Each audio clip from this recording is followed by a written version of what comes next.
Et si le tournoi du pouvoir se déroulait dans Dragon Ball GT? Avant de commencer la vidéo, je vous invite à vous abonner à la chaîne, car il y a de nombreuses personnes qui regardent mes vidéos et qui ne sont pas abonnées. Merci beaucoup la team, vous êtes les meilleurs. Boom!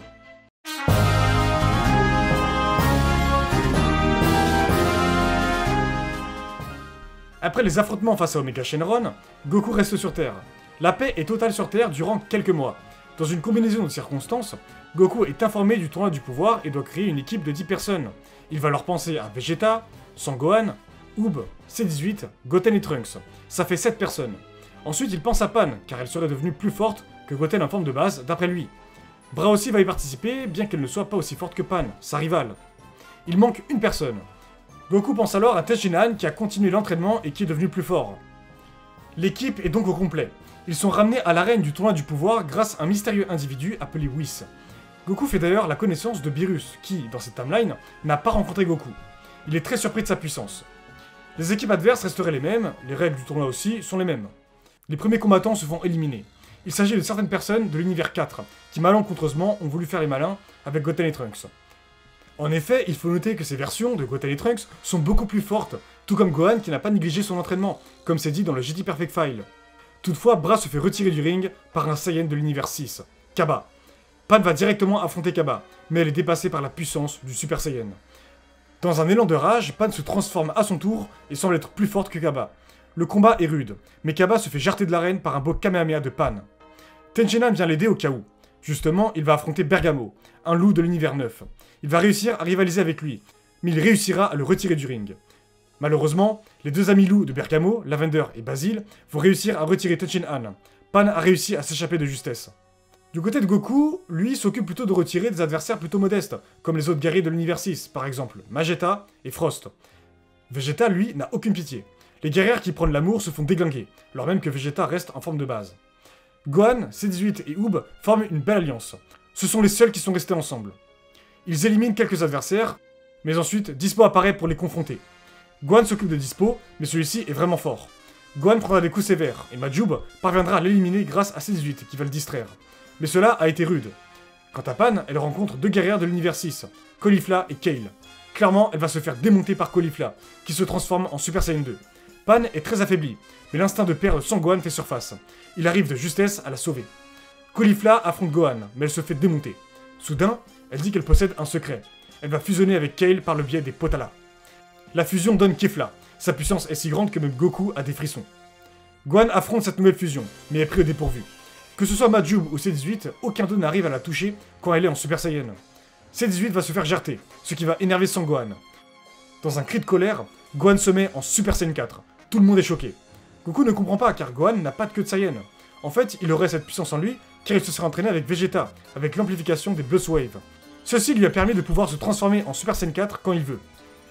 Kefla n'est pas surprise et n'a pas peur. Sauf que quand elle prend un coup de Gohan, qui n'est qu'à 20% de sa force, Kefla prend peur et décide de se mettre en Super Saiyan 2. Gohan ne flanche pas et ordonne à Majub de reculer.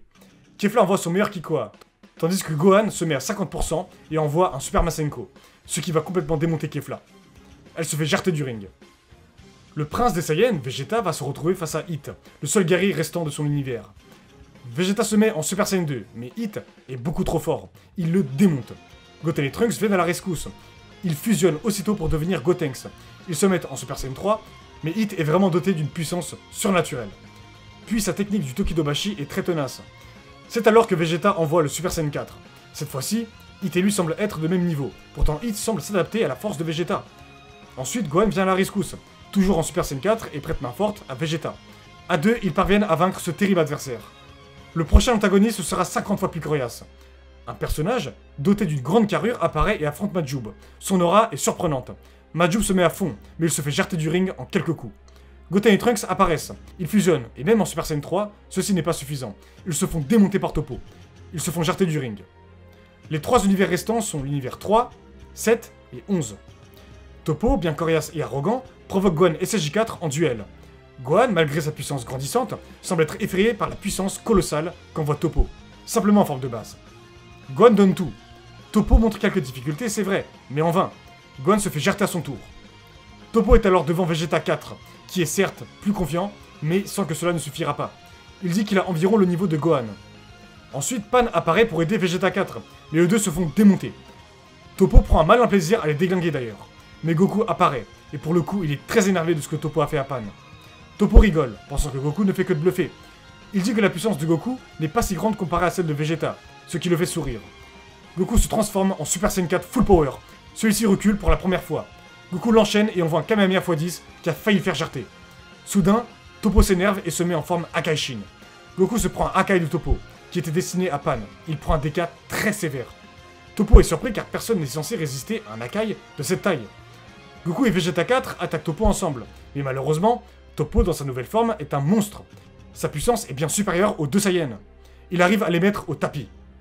Pan va demander à Goku et Vegeta de fusionner, mais Pan va devoir affronter ce terrible monstre.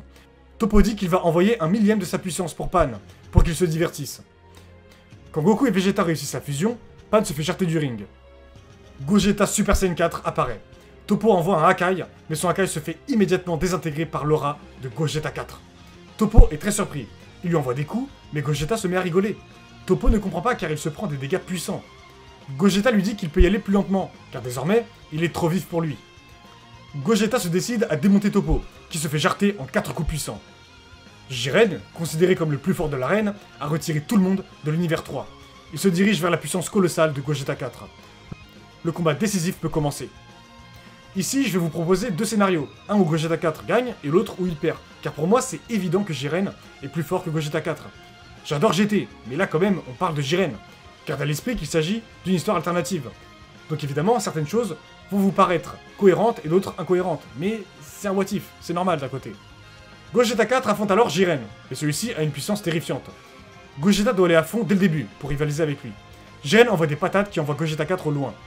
C'est alors que Gogeta envoie un Big Bang Kamehameha x 1000 sur Jiren, qui lui fait un dégât significatif. Malheureusement, Gogeta se remet étrangement en forme de base, car il envoyait beaucoup trop d'énergie d'un coup. Jiren sourit alors, pensant que la victoire est à lui. Il est déçu car il pensait que Gogeta allait être son adversaire le plus puissant, qui d'après lui serait plus fort qu'un Akaishin. Il envoie une patate à Gogeta, qui s'effondre au sol. Soudain, Gogeta se met à sourire. Jiren ne comprend pas. Il est prêt à mettre le coup de grâce, mais Gogeta l'esquive de justesse. Gogeta explique alors qu'il testait la force de Jiren. Désormais, il va vraiment y aller à fond. Il lui dit qu'il a une surprise pour lui. Gogeta concentre son énergie.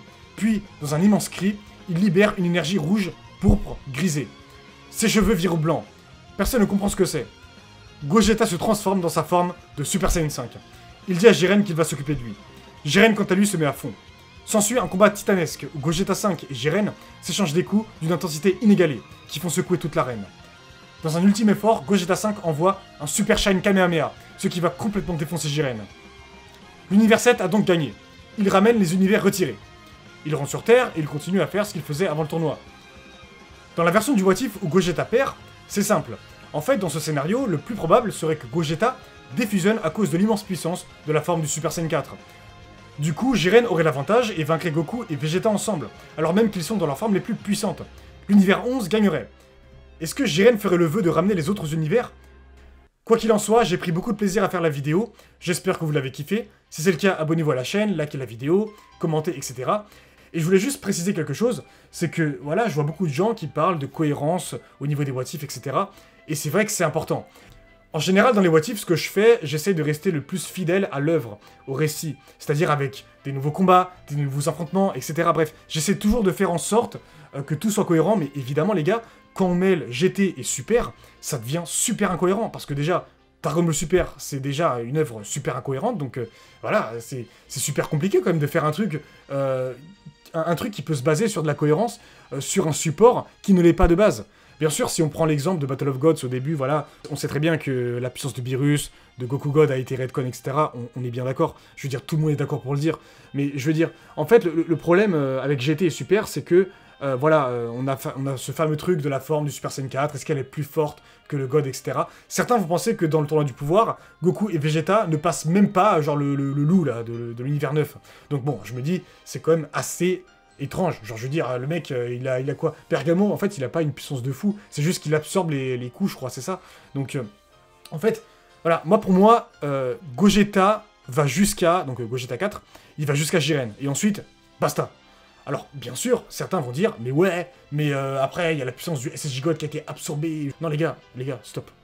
Ça a été... alors bien sûr, il y a eu ça dans Battle of Gods au tout début, mais après, au bout d'un moment, je veux dire, aussi quand Trunks, il arrive et il combat avec Goku, Trunks a pas le niveau d'un SSJ God, en fait. Donc, au bout d'un moment, il faut quand même revenir sur Terre. Et voilà, pour moi, là, le tournoi du pouvoir, le what if que j'ai fait, pour moi, il a l'air cohérent. Pour moi, c'est ce qui se passerait. Bien sûr, j'ai fait 2 versions, parce que voilà, bien sûr, dans Dragon Ball, les gentils gagnent toujours. Donc c'est pour ça que j'ai fait Gogeta 4, Gogeta 5 plutôt, gagnant du tournoi du pouvoir. Mais voilà, au niveau de la cohérence, etc., moi, en tout cas, les gars, je vous jure, je fais toujours en sorte que ce soit cohérent. Mais après, bien sûr, les gars, c'est un what if et tout est possible. Donc c'est voilà, c'est juste le truc que je voulais souligner. Donc, bref. En tout cas, il y a beaucoup d'autres what if qui sont prévus, des duels fictifs aussi qui sont prévus. Donc les gars, abonnez-vous à la chaîne, c'est super important. Bon bref, les gars, merci beaucoup et je vous dis à plus.